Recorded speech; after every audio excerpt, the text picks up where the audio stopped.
Anyway, hopefully more will be joining us as possible.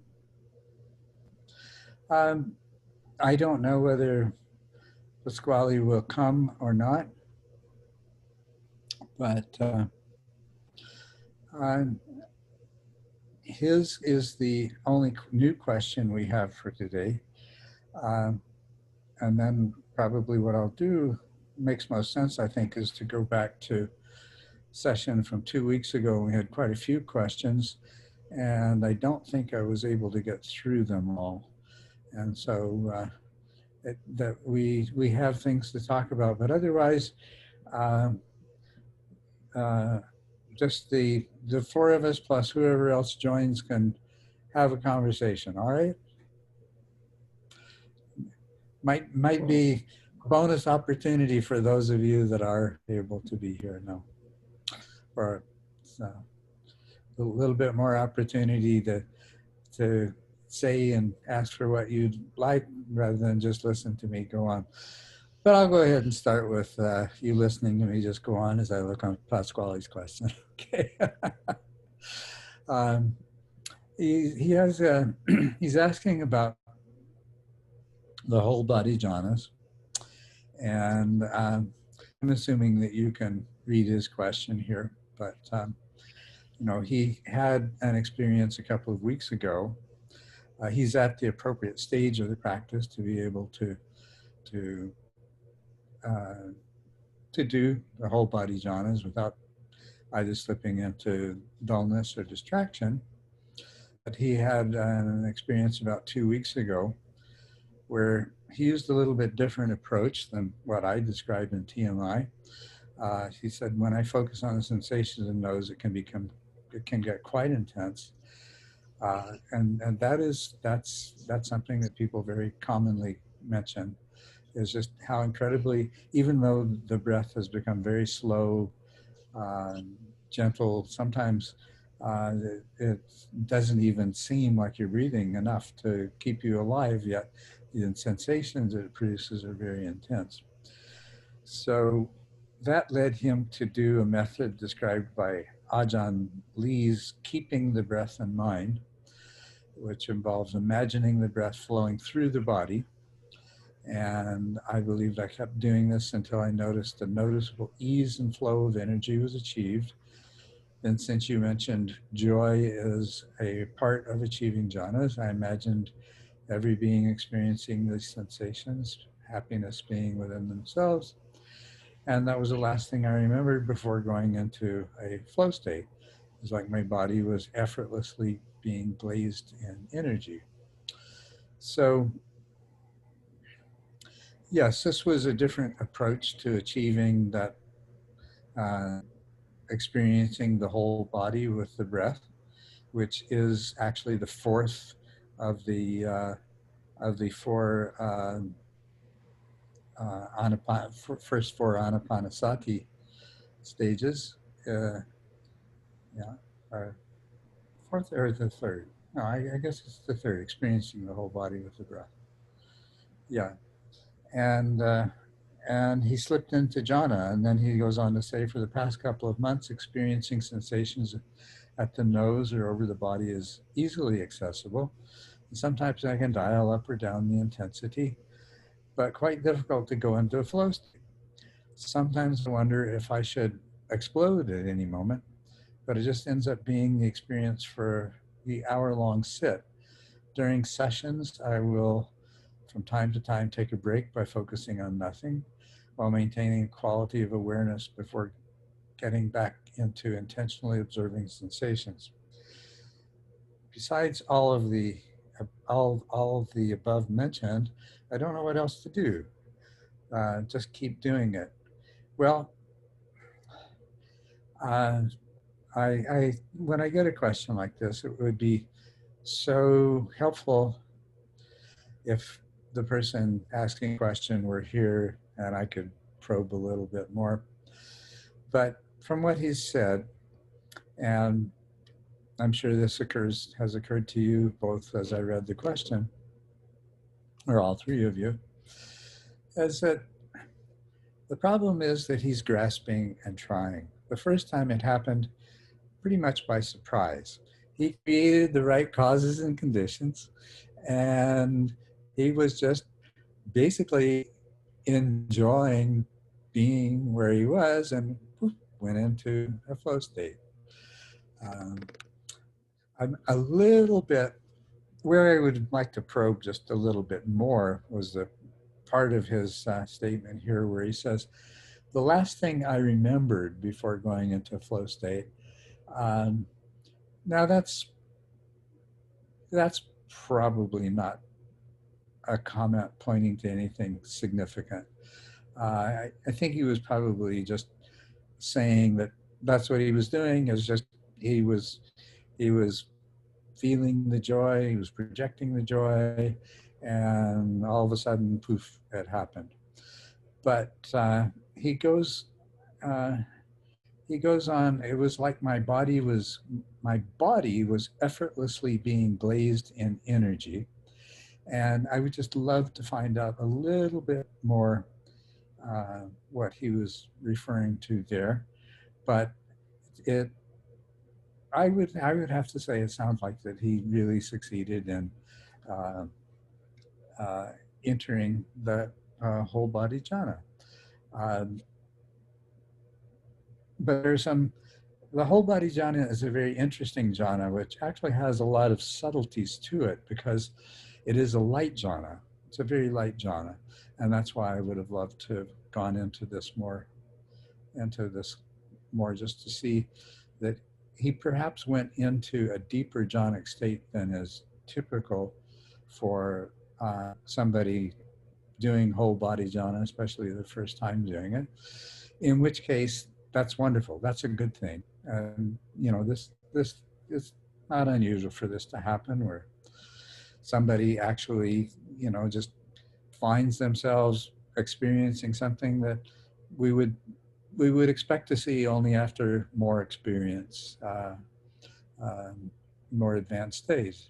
And it's a wonderful thing when it happens. But I think that part of the unfortunate effect of that was that it created an expectation. It led to a degree of grasping. Now, whether he's consciously aware of it or not, and I think Pasquale that you can. Oh, you're here, wonderful. Hey, I was just going over your question, and I was wishing I could ask you a few things with regard to it. Um, what I was just saying, can you hear me okay? No, wait, you're plugged in. And why don't you unmute yourself and we'll see if I can hear you, Pasquale. Hello, hi. Oh, yeah, great. So I was just talking about your question. We were looking at it. Yeah, good to Wow. see you. Thank you. And I was wishing you were here so I could ask you a couple of questions. What I was saying was the way that you described that experience you had a couple of weeks before you wrote this, where you spontaneously slipped into that jhanic state, and it sounded like a very real, very true whole body jhana. The part about let me just go back and read the final phrase of that paragraph was, it was like my body was effortlessly being glazed in energy. And what I was saying is that sounds sort of like the description that we would expect of somebody, not the first time that they managed to go into whole body jhanas, but after they had quite a bit more jhana experience, that they would be able to go into the jhana at that depth. But this is something that does often happen, that we'll have an experience that really, it goes beyond the developmental stage that we're at. And when that happens, it's an absolutely wonderful thing. But there is a danger associated with that, because it's a powerful experience, and it's very difficult not to attach to it, not to grasp to it. And what I sensed then when I read about your subsequent attempts seemed to reflect that there was some grasping. And what I was just saying is that I think you might find that whether you're conscious of it or not, uh, and if you reflect right now, you may recognize. I think that there must have been, due to that grasping, there must have been some striving, some trying to make it happen, some wanting to make it happen. That And is totally, yeah. yeah, yeah, that's the only thing that's getting in your way this time. Yeah. Well, You've yeah. been there once. Your brain knows how to get there again, but you create the causes and conditions. You enjoy them just like you did before, and then but you don't hold any attachment.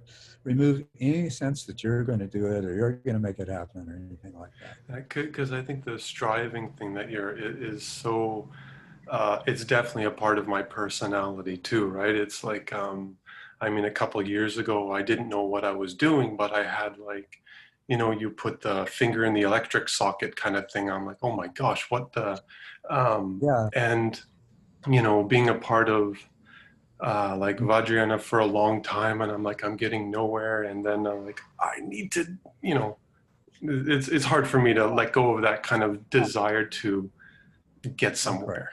So Okay. yeah. Well, let me put this in a different context for you. That's what makes this such a wonderful opportunity for you to work on that in this context. Because when you get right down to it, what runs through the core of this entire path is a kind of letting go and surrendering. You know, even with stage one, you had to let go of that idea that you were in control. And to the degree that you were able to let go, not strive, you made progress. You got to stage five, you got to stage six. So, and that's something that will always be the case. Mm, That that just learning to let go and to surrender to the process is, well, finding the right word. I use surrender, and for some people that's the wrong word, but anyway, you get the idea. It's there is a very profound kind of letting go that really underlies every every stage of this path, all the way through uh, fourth path attainment and beyond. mm. That's so. Wow. This is a Never great gets opportunity. old. Yeah. So this is a great opportunity here. So you're really, uh, you can see that what's happening there, and you can just work on it. But don't be attached to the outcome. Yeah. Uh, that's the sort of paradoxical thing about it is that you can't help but want it, but you have to let go of that wanting in order for it to happen.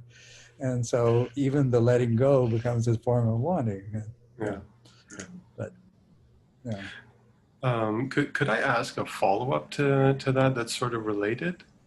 Yes, Um, please. I like last time I talked with you, it was like months ago, but I asked a question about Tonglen, so it's sort of a part of my practice. But I thought the process of thinking about, taking the suffering and giving the love, that sort of thing, sort of that thought process overrides my desire for a goal.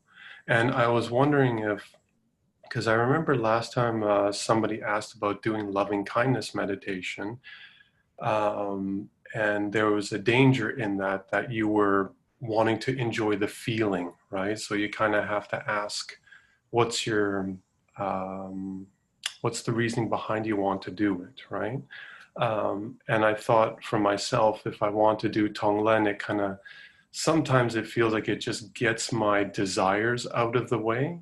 And I don't know if you can make a comment on that. Is that like I'm sort of skipping? It's not a good thing to do. I'm kind of skipping something I should mature through, or Um, well, not necessarily. I mean, it could have some, excuse me, it could have some element to it of that, but it doesn't necessarily have that. hmm, What what loving kindness, compassion, sympathetic joy, and are really. doing is they're moving you in that direction of feeling your interconnectedness and non-separateness with everything else. Mm. And so, how to put it? In a sense, like there's nothing wrong with enjoying the wonderful feelings that are associated with loving kindness or love associated with Tonglen. That's wonderful. It's identifying them as with them as you and yours, you know. That's and that's inevitable. We're bound to Mm. do that. We'll do that until we don't need to do that anymore, right? But part of how we get to that place of not needing to identify with them as ours, as me, mine, is that sharing, that opening up, and and that's the purpose that it serves. That's well, Mm. I mean, it does a whole lot more than that, but that's an important part of the purpose in that. Yeah. So uh, that's why in the particular metta meditation that I've written about, you spend most of your time sending these feelings. You develop them as strongly as you can, and you recharge that feeling as often as you need. But most of your practice is, is visualizing other people uh, in, suddenly being filled with the same wonderful feelings. Mm. And so, Great. Thank you. yeah, Thank you. yeah. You're welcome. That's a very very good question, a very wonderful question. Yeah. And it's not a part of your question, but one of the things that some people wonder is how much of Tonglen practice is just sort of, in a sense, self-serving fantasy. You know, am I really making any difference to anyone or to everything or whatever? And I would answer that you really are. That you know, one of the things that I think most of us have been taught is that uh, suffering suffering exists. Suffering is real, even though there's no one who suffers. And the same thing's true of joy, happiness, all of these other things. Is they are real, even though there's no one who does.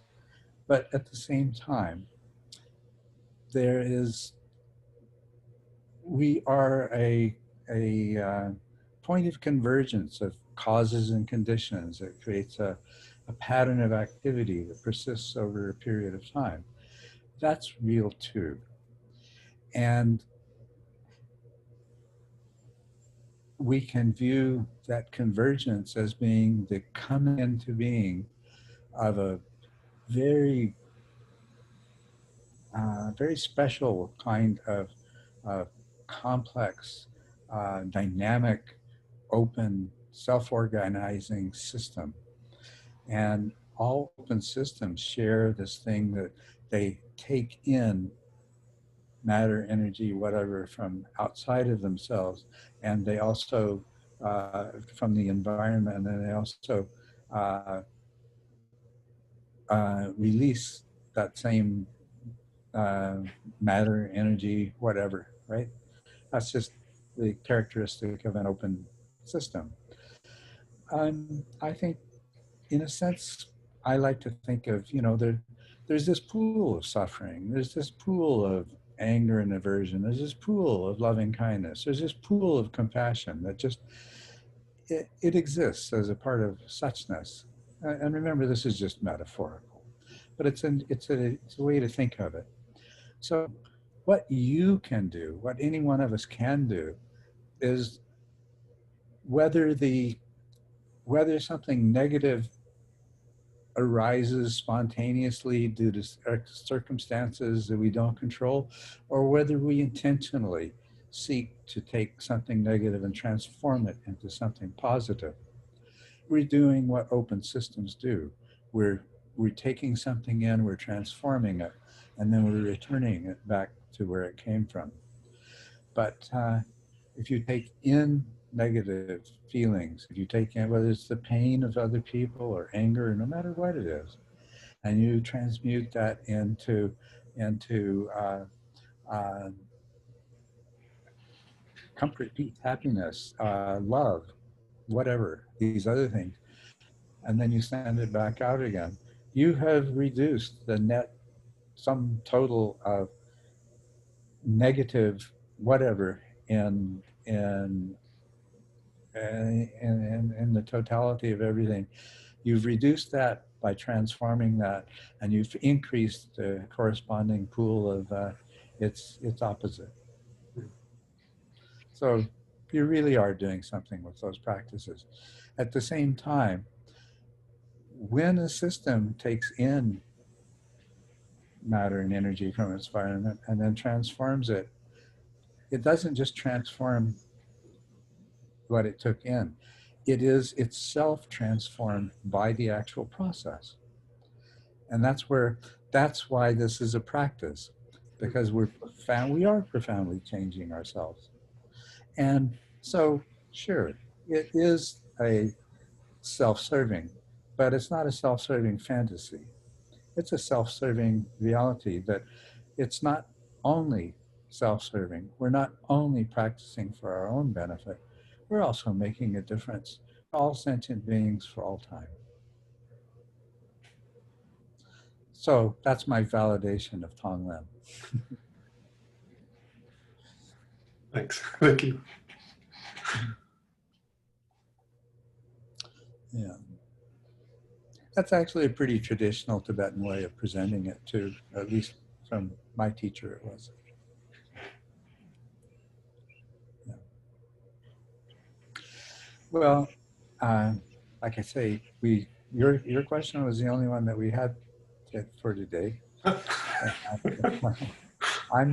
was going to look at see what questions we might have not been able to answer 2 weeks ago, but I also would love to take this opportunity to just respond to or hear from those of you that have joined me today. So the floor is open if anybody else wants to say something or bring up a topic.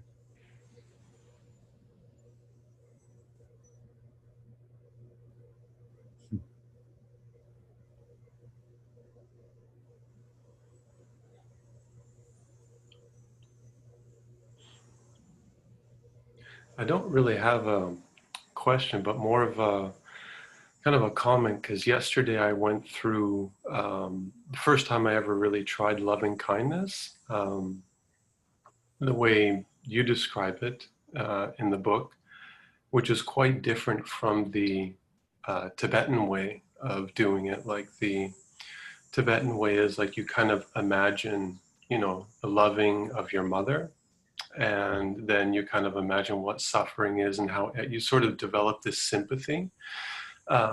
Whereas what you had was you just imagine what it's like to not have any suffering at all. And it kind of hit the mark very quickly because it seems like a very traditional, Tibetan way is a very traditional way that seems to, it's not everybody's cup of tea. And I felt it didn't quite, I mean, I love my mom, but it just doesn't quite, the method that they do doesn't seem to hit home. Whereas that feeling like, oh, what it must feel like to not suffer, and then imagine that for others was very effective. Anyway, it's just, I'm not adding anything, not asking anything, but it was very different. Yeah, I'm really glad that it worked for you. Yeah, my background is such that the whole idea of using mother as a focus, and then, seeing everybody as the idea that they say in some lifetime everyone was your mother, and that sort of thing. That never worked for me. My background was such that you couldn't have chosen a worse way of approaching it. But um, it's a little, but I modified it. I basically, what are we trying to do here? And then I did it, and it worked for me. And I felt like I just taken it beyond a means that was probably largely culturally dependent. I think Westerners, or we're all, tend to be fond of our parents, but it may be a bit different than the attitudes that Tibetans hold and people in other parts of the world. So, an approach, a technique, it's a way of manipulating your own mind that might be very effective for some people, is not necessarily so in other cultures, and probably for some individuals even in those cultures. So it's more like, well, let's just get to the root of what we're trying to do, and let's see if we can go for it. And it worked for me, and I'm glad to hear it's worked for you. That I've gotten the feedback from many people that it's worked for them, and it's very gratifying. But it's it's the product of my own experience, and I feel like it's much closer to the spirit of the uh, Theravadin Metta Sutta, if you're familiar with it. That was another thing as part of my training, was to do metta practice as the chanting of the Metta Sutta, which was a wonderful thing. We used to do that every morning. We'd get together and depending on where we were, in meditation hall or wherever we could get together, we would chant the Metta Sutta together, and it was beautiful. But it was also rather mechanical, and it seemed, like it didn't tend to go below the intellectual level, you know. Uh, it touched into the emotional, but it just didn't quite get there. So yeah, so I came up with this way of doing it. I'm glad it worked for you. Thanks.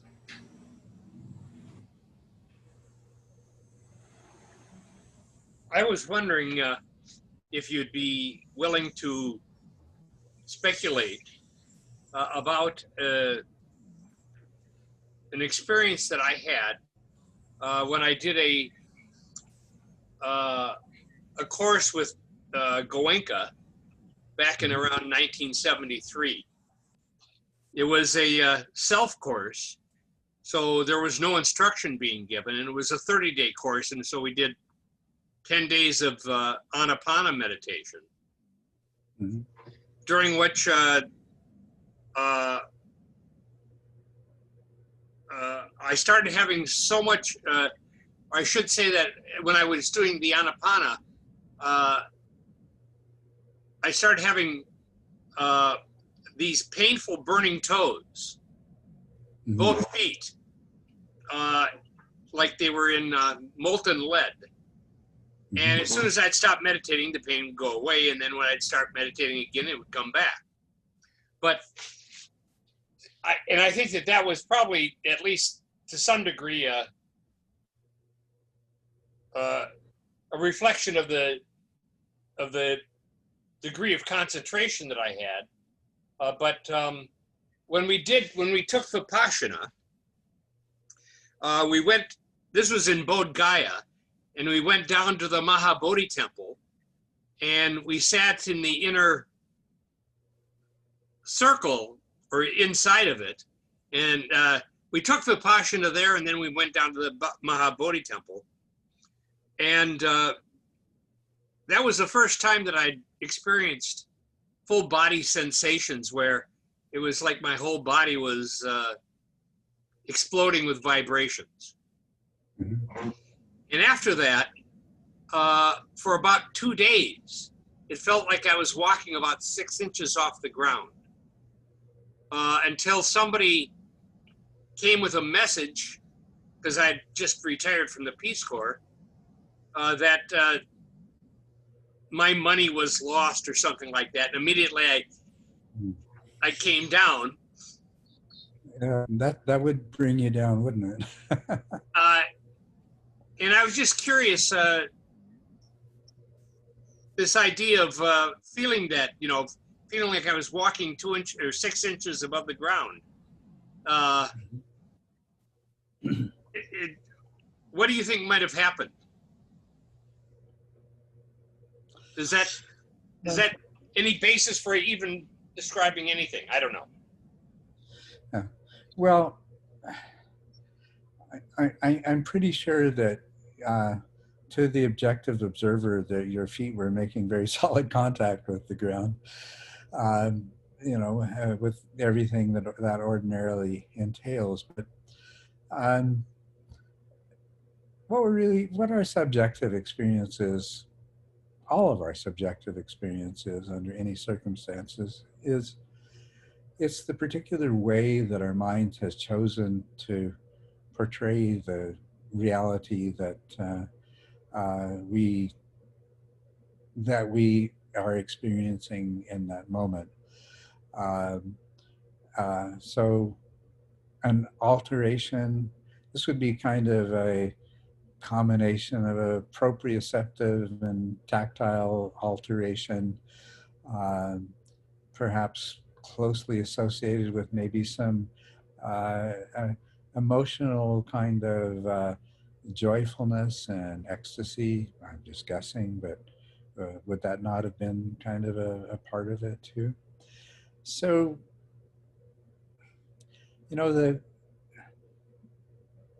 the mind sense is referred to as a sense for very good reasons. And what the mind does is it creates a reality from the sensory information that is available to it. It filters it and it draws upon past experiences and everything else, every source of information it has to construct our current reality. So your mind sense was a source of a lot of information that could lead to your, the information that's actually coming from your feet and from your joints and from everything else, to modify the way that that got interpreted and got presented in consciousness. So to feel as though that you were walking several inches above the ground, but that was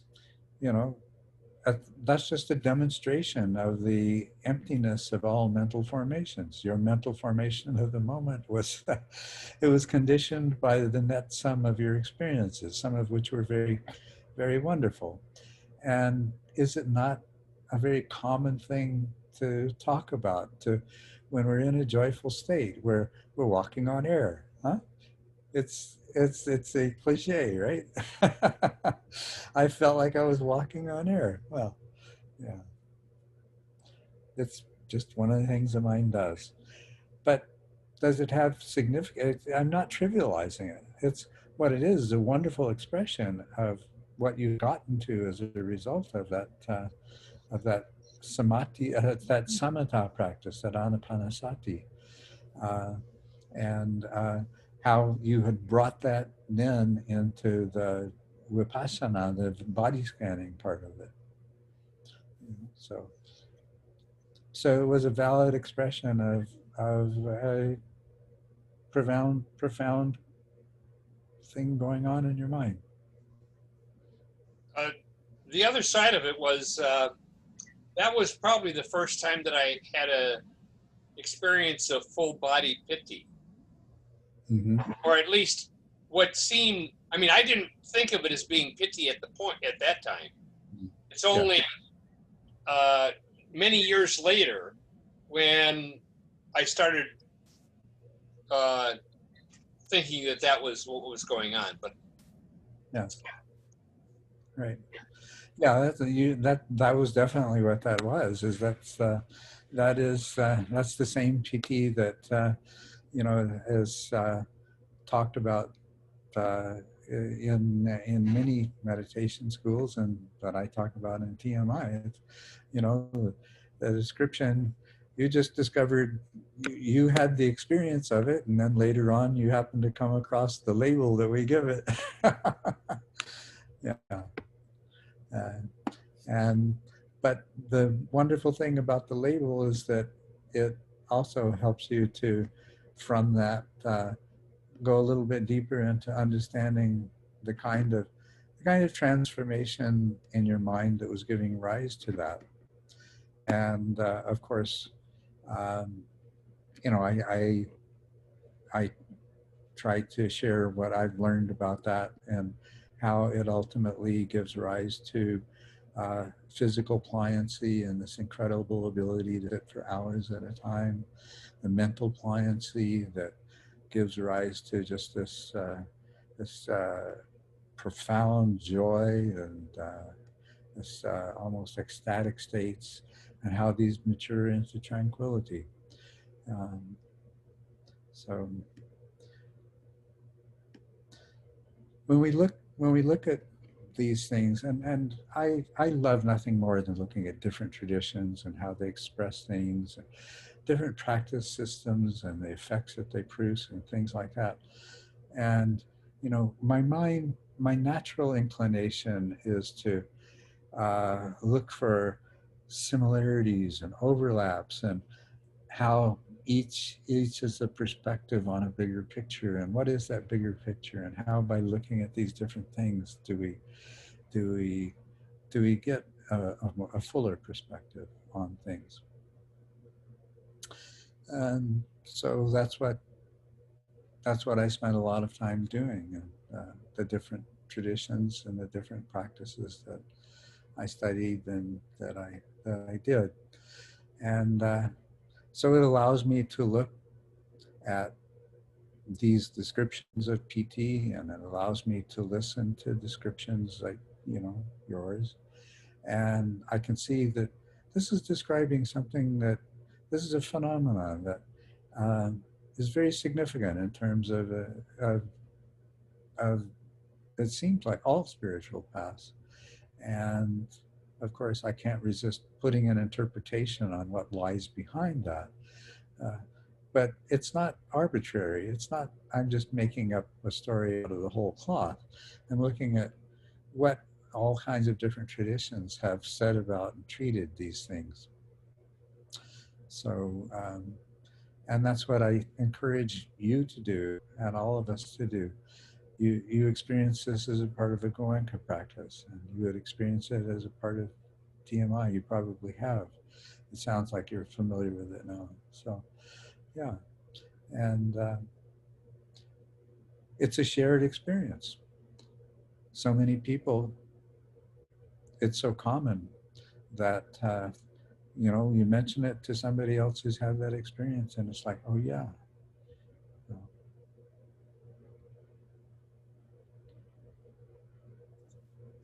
the other place where it arises often for me is doing meta meditation.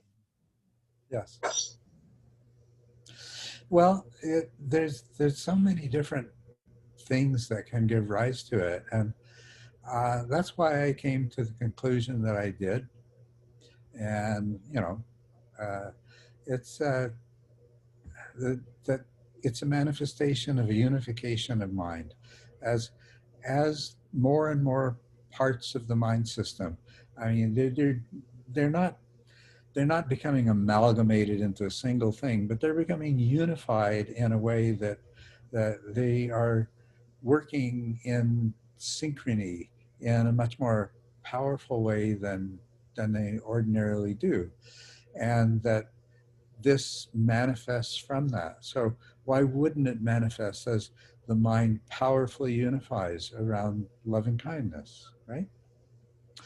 Almost anything the mind unifies around can have the effect of, even in common speech and experience of certain experiences that people have, of they feel like their whole body is energized and electrified, and the conclusion that I've come to is, wow, this has the one thing that I see in common about this is that the mind is becoming that all the disparate parts of the mind are just kind of coalescing around some particular purpose or intention and so forth. And when they do that, somehow this energy that becomes available ends up being felt in the body and in the mind.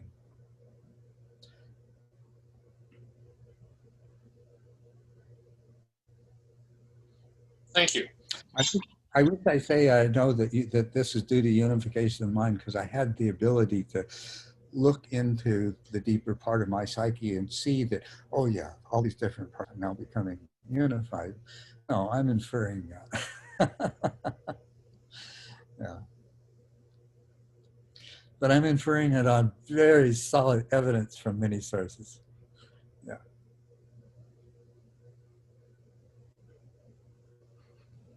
I have a question about PT. So sometimes I close my eyes, I put the attention on the nose, for instance, or somewhere else, and I start feeling like movements. Like, I'm not sure if that counts as PT or not. I start feeling like, I don't know, it's like something a little like on top of the skin that's moving like that, or like that, or stuff like that, and it's very appealing to Yes. bring the attention there. So Yeah. that does count as PT. Mm-hmm. And Yes, even sometimes it's like a thing like in the middle of the skull, or I don't know, somewhere inside as well, like a cable that's moving, stuff like that. Yeah, no, I agree with you completely. But just having observed the different ways that this manifests in so many different people and the different causes that it has, all of these kinds of altered sensations, and that was not an uncommon one either. They, they all fall into this. They all seem to fall into the same category and seem to have a shared causality. Right. They're kind of beautiful, I think. I mean, to me, to observe them is a bit like observing a fireplace. Mm-hmm. Yeah, yes, right. I know what you mean. Yes, right. It's a wonderful feeling. Yeah. Of just, The flame that's moving. Yeah. Yeah. Yeah. So Yeah. those PT sensations disappear after stage 8? Well, they take a different form, and they the qualitatively PT can sometimes be uncomfortable to a greater or lesser degree. And the other thing is that sensations of PT can sometimes have an intensity to them that is disturbing. It's a different kind. It's a kind of uncomfortableness too, but it's a different kind. It's just, there's too much, right?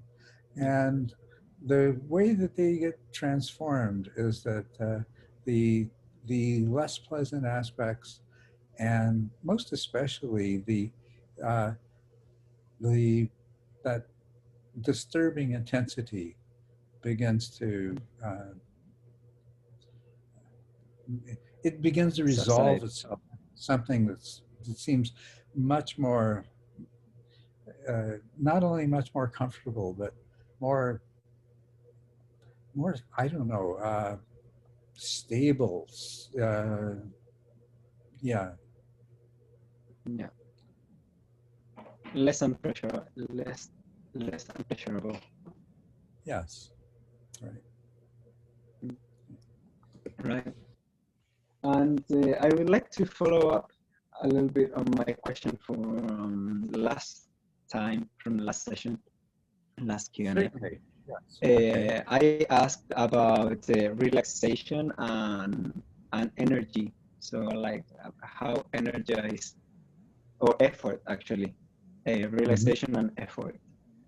Yes. And something I've been so I've been trying to follow what I understood you told me last time, and also something I've been doing is trying to stretch up the spine.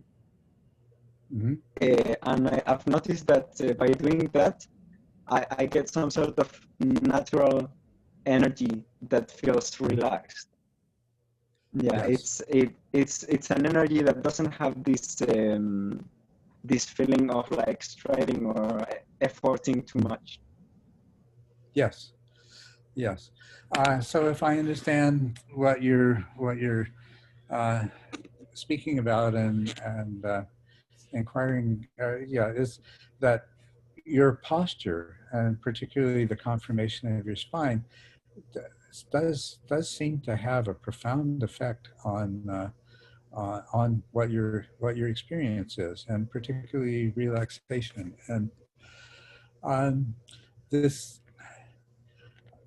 I've seen this over and over again, and I've seen how it's in. There are some practice traditions and yoga traditions primary amongst those, and things like Kriya Yoga and stuff like that, where over and over again there's this emphasis on the importance of your spine being in just this natural conformation.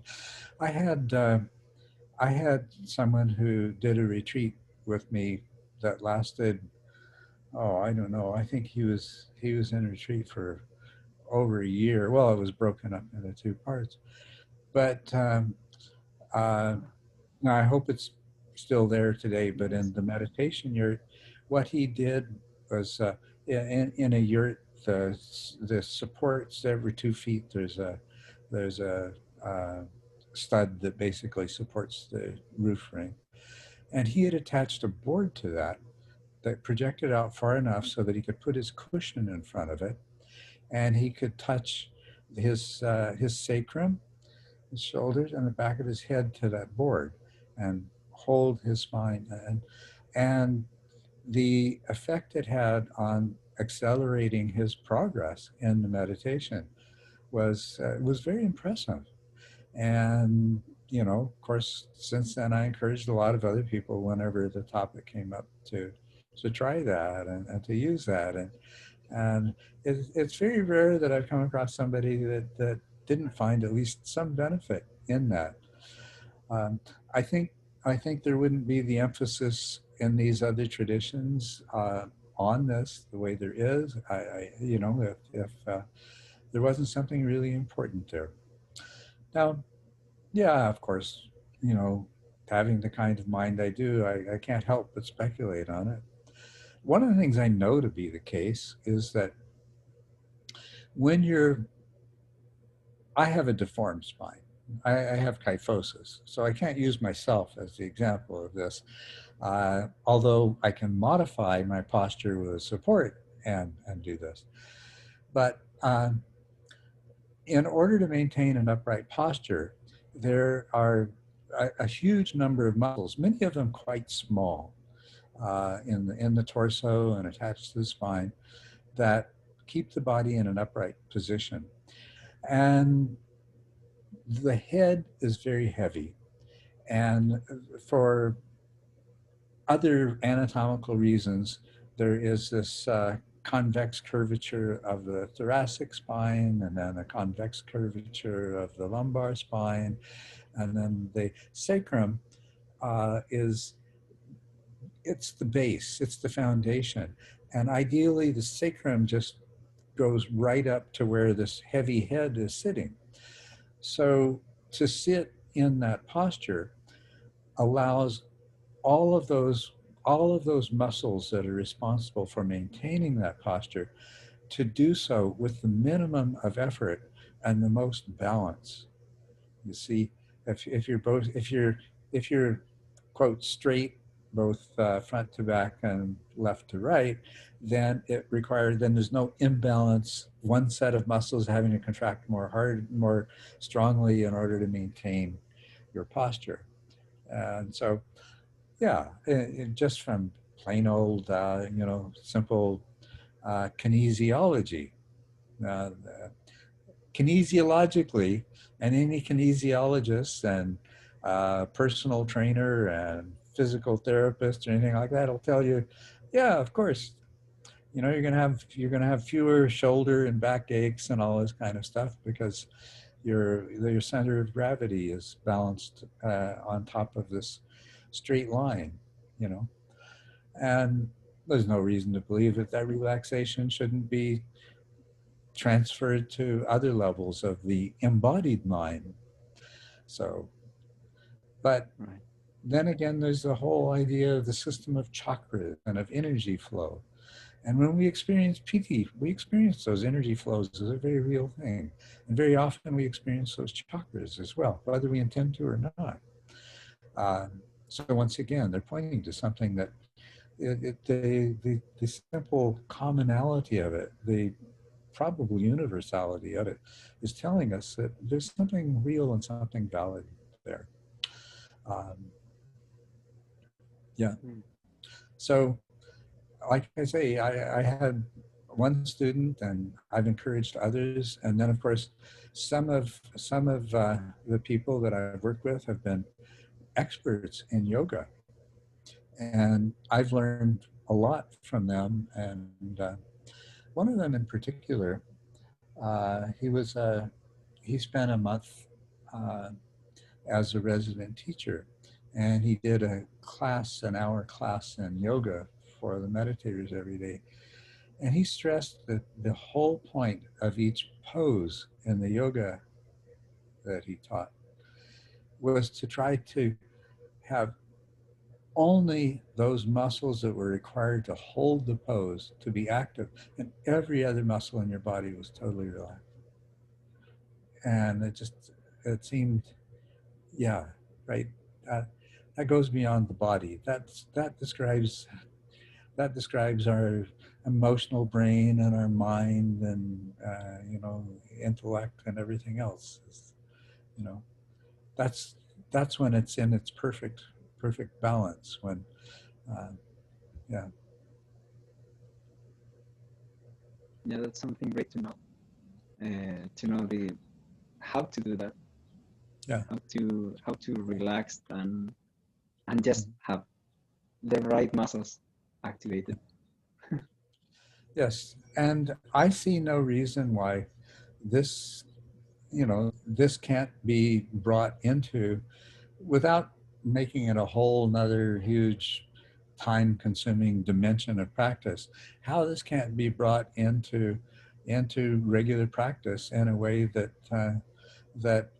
facilitates everything else we're working on. And of course, I'm not. It's something that I'd love to do if I could go back to being 30 or 40 years old and have a lifetime to work on these things. But instead, it's one of the things that I've encouraged those people that are younger and already have these bodily skills, these physical skills, to, yeah, please find ways that we can incorporate this more powerfully and into every version of a spiritual path. Yeah. Yeah, I would like to come by someone that would teach me how to do it in a non-time consuming way. Yeah. Yeah.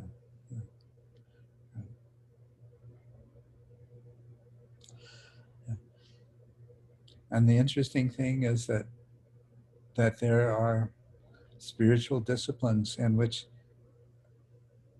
that by itself, the body by itself, ends up being the primary practice means for achieving the same things that we do in a much more mental way. So, yeah, that's true.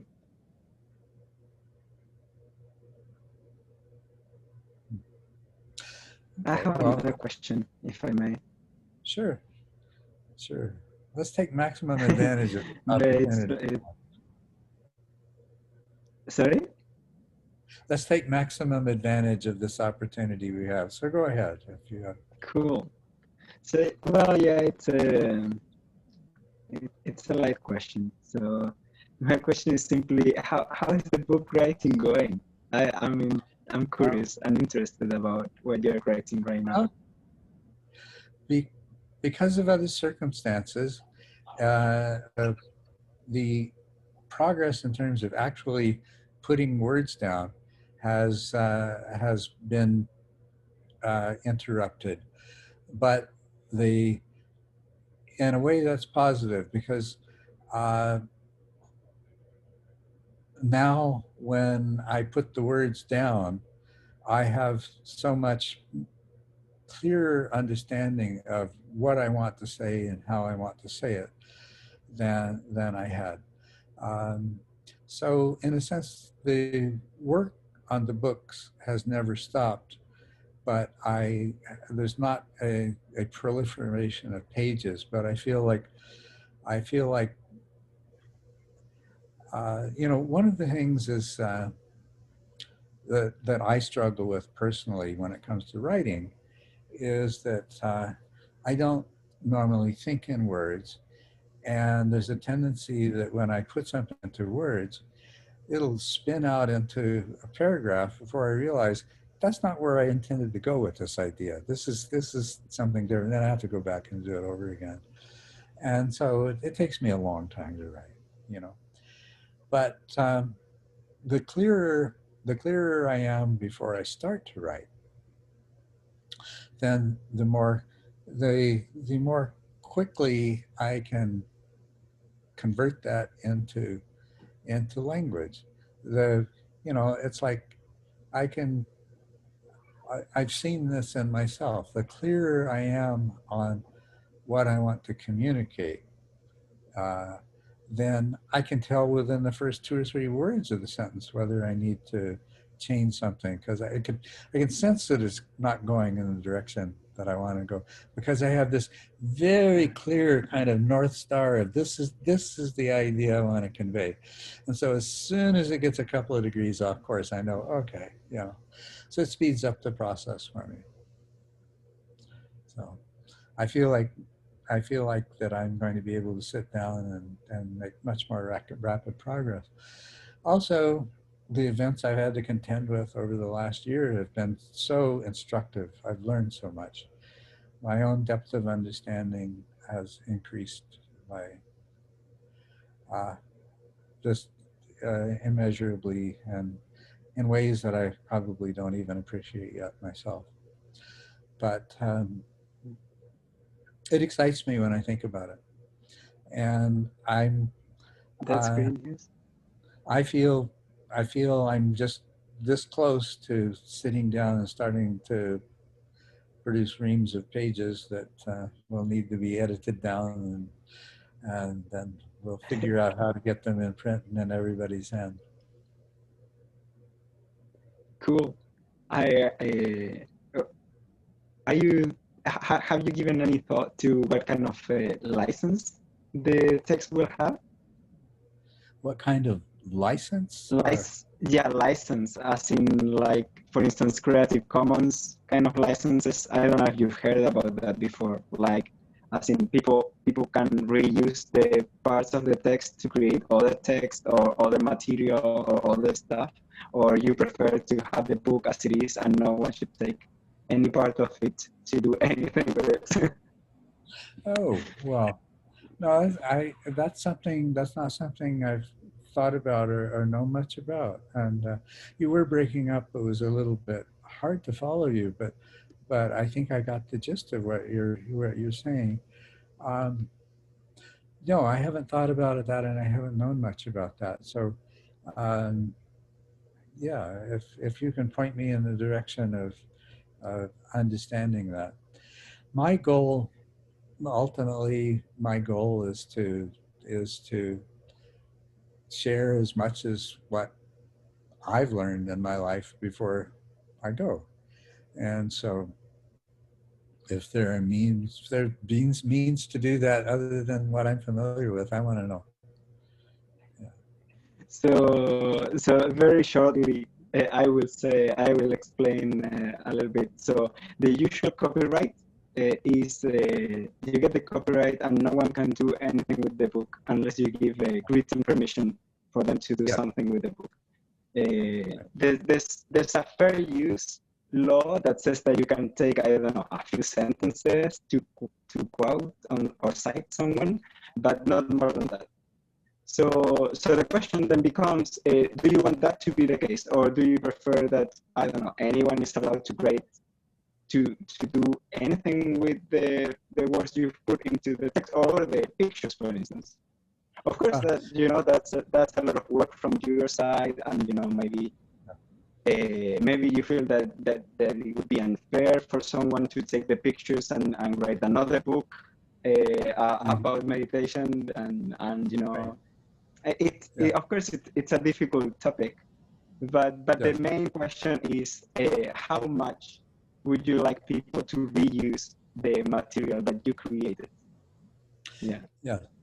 Well, one of the things that I have seen is that,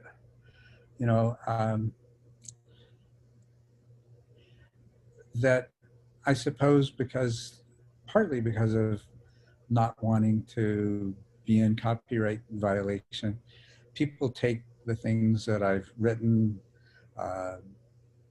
even the content of talks that I've given and things like that, and they present them in their own words.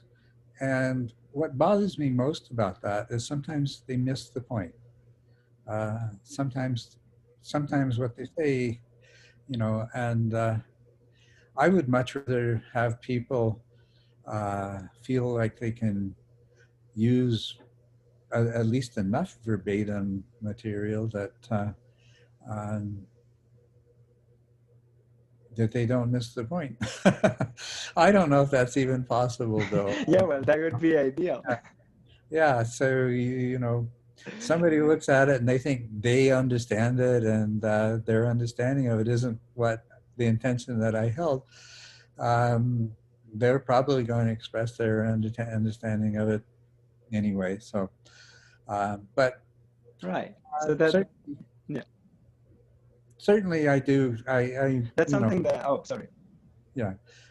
I'm not trying to cling to anything in a possessive way, and more encourage people, even people who interpret the things that I've said in different ways. It's good as long as I feel like they're advancing the understanding, expanding the understanding, or taking it into a new realm, or correcting the oversights or mistakes that I might have made.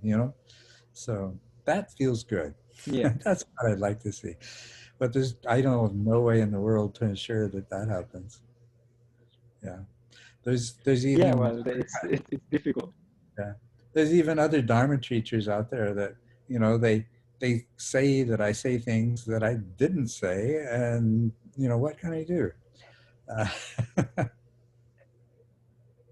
Not much.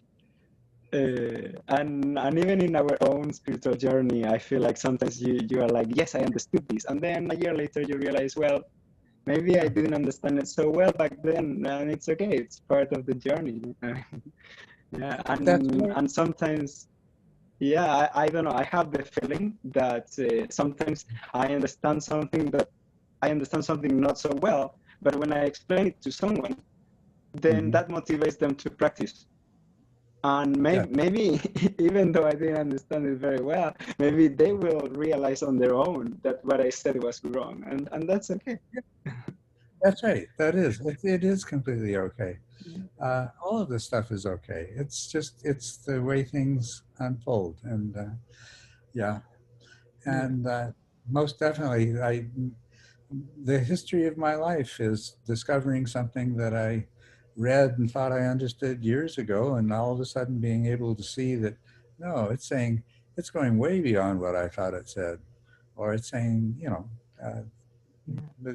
that I missed it or I misunderstood it. You know, it's happened to me so many times. And discovering a new depth of understanding. I just, you know, I made reference earlier to the idea of the mind as a sense organ. And that's something that just recently, I mean, I'm talking about in the last few weeks, I've had an understanding of that, of why, of what that means, and of why not just the Buddha, but other spiritual traditions have referred to the mind as a mind sense, that goes way beyond what I had thought was the reason for it for so very long. And it's like, it's, well, you know, when you've put together a jigsaw puzzle and you find just the right piece, and all of a sudden, all of these other pieces, you know how they fit together too. They were there, they were partly assembled, but there was something that wasn't making the bigger picture out of them.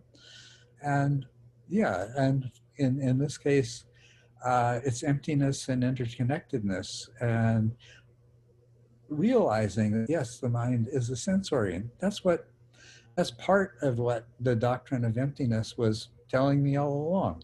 I just never put the two together, right? It's just like, of course. How could I miss that? Now, Yeah. that's thinking about thoughts as being a sensory input. What about emotions? What do you think about emotions? That's the thing. Very much so. Even you know, I think it's more obvious how thoughts are a kind of sensory input than it is emotions, at least to most more intellectual people like you and I. But if you look at language, you know, we refer to our emotions as feelings, just as we refer to the input from our hands and feet as feelings. There's an implicit recognition of that. Emotions and even subtler kinds of inputs from the deeper recesses of our mind these are very much the objects of a kind of mind sense perception as well, not just ideas, not just thoughts, not just words. In a sense, probably as I've come to appreciate the input of the input to the mind sense from the body and from the emotional brain, I'd have to say that these really outweigh in importance the conceptual, at least in terms of more accurate understanding of the reality that we're a part of. Unfortunately, those mind sense objects in the form of concepts can be gross distortions because they've been so highly processed and so highly modified that they're really quite out of touch with and quite out of sync with the lived experience that gave rise to them. And whereas there's a rawness to emotion, and there's a rawness to the feelings that we have in our body, you know, the ache in our heart, or the weight in our gut, or something like that. There's just a rawness and a reality and an information content that is much closer to some sort of ultimate reality than these ideas that pop up in our minds and that we cling to. And yeah, I mean, the ideas have an important role, of course, the concepts. I'm not putting them down, but they have a role. But they can be mistaken for being the most important thing and missing out on all of the other input via the mind sense. I have more recently developed a theory that most of our implicit behavior, most of the things that we learn that we don't have a story about, are things that we learned before we really became verbal, before 5 years old or something like that, where we're really reacting to or imitating the behavioral reactions of our caregivers. Yes. Yes. And that we're, and same thing with, finally with words, that we are sort of like DJs, hip hop DJs, and that we are sampling behavior that we've seen in the past or reacted to in the past, and we play it, and that's what our behavior ends up becoming, is these sampling sessions. Yeah, that's brilliant, Bill. I agree with you completely. Yes. Right. Yeah. Yeah. It's like sampling sessions. Yes. And what it leaves out is so important. That's the problem with sampling, right?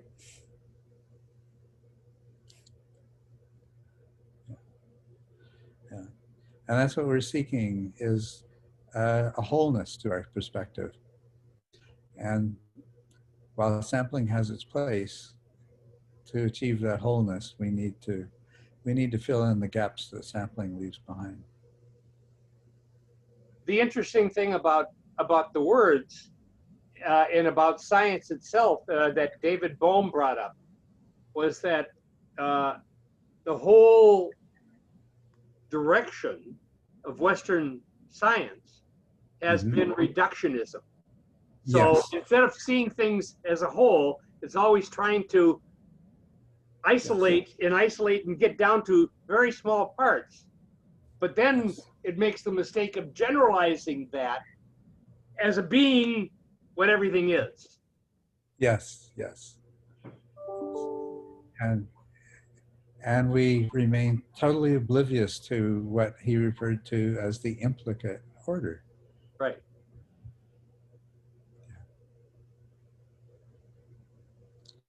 Yes. Can I ask, what do you think is appropriate to, when is it appropriate to teach children, and what is appropriate to teach children depending on the age? I mean, I have a son that's 4. I'm not making long-term plans for him, but I'm just curious what you think. Well, I think it's extremely important that that we find appropriate ways to share with our children as soon as possible, as young as they can, the wisest things that we've learned in the course of our lives. I know that in the raising of my sons, it's like I was, in my interactions with them, at least until they got to be, in their mid-teens or so, was to just sort of play the culturally determined role, and I mean, occasionally I would try to communicate with my sons the things that occupied my mind and why I was meditating and all of these kinds of things. But I didn't succeed in doing that effectively. And I think it's really important, but I didn't put the time and effort into it that would have allowed me to be more successful. And so my youngest son ended up, making the heartbreaking comment that, Buddhism stole my father away from me. And, you know, and it should have been just the opposite. I should have been sharing with him whatever degree of understanding that I had from his pre-verbal stages throughout his whole life. I don't know why it didn't occur to me how important that would be, but I just, I just played the role and did the things that dads are supposed to do. Yeah, and I regret it now.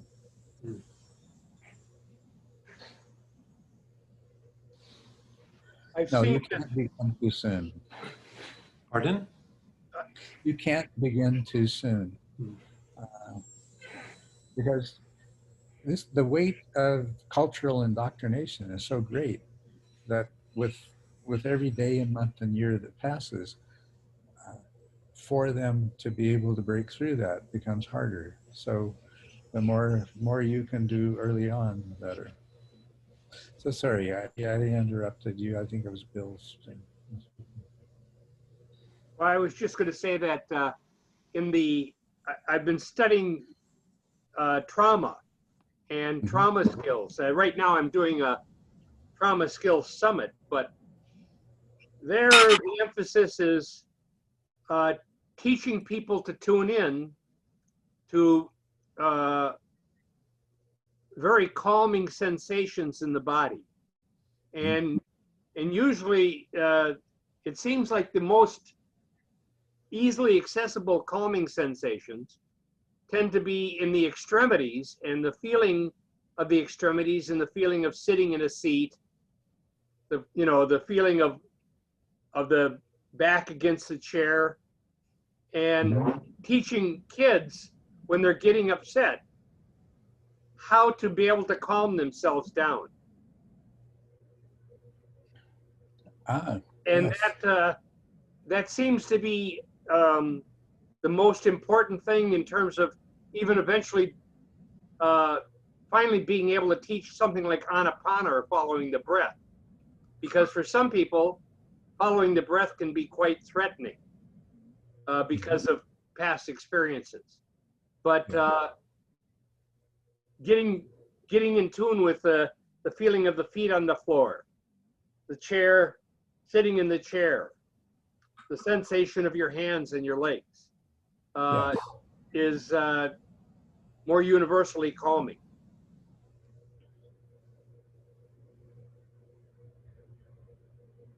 That's a wonderful observation, and so you're actually doing that with people, with children, helping them to learn to calm themselves down. And actually, this is teachings that were they were talking about, like mindfulness in education. That was another conference that was on mindfulness in education. But the talking about calming down was more about dealing with people that have this very narrow window of tolerance. And so they get very either agitated, or they get so agitated that they have this dorsal vagal response and they just freeze. And it's how to try to get people back into that center of operations where they're neither too excited nor too frozen, where they can just be able to relax. It's not something I've done. It's just something that I've heard in these meetings. Yeah. Right. Yeah. Well, I really like that. And that speaks once again. I think Shinsen's. Oh, sorry. Go ahead. No, I was just going to say that speaks once again to the fact that you know, it's an embodied mind we're dealing with, you know. So you go ahead with Shinzen says, yes.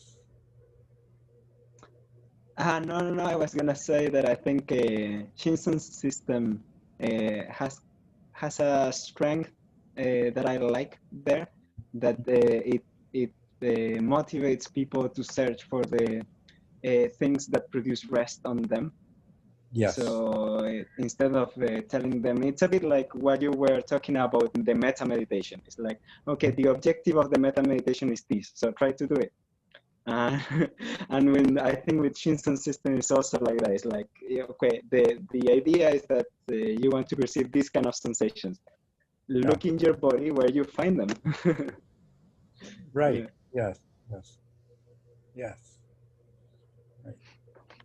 Which is also the same thing that you were doing when you talk about finding a pleasant sensation in your own body. Mm-hmm. And the idea of even putting a smile on your face and how effective that is in generating these positive and relaxing sensations. Yes. Those are both incredibly effective things that you taught me. Mm-hmm. Yes. Yes, I love Shinzen's work and the overlap with what I've tried to do, and but both of these are pointing to this as I say, this really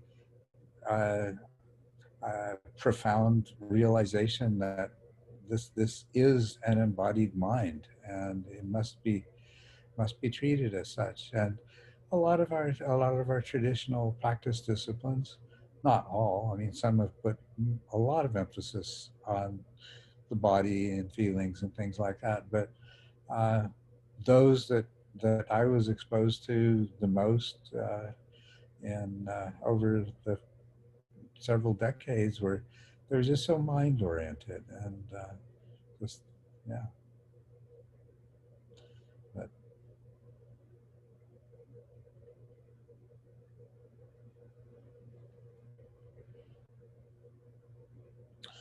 well, I have found this to be enjoyable. I hope you have too. And so, but I think if you don't mind, this might be a really good time for us to wind it up, and we'll have another go at it in 2 weeks. We'll be able to do this at our regular time. You know. Anyway, until I then. enjoyed it very much. Thank you. Thank you very much. Thank you.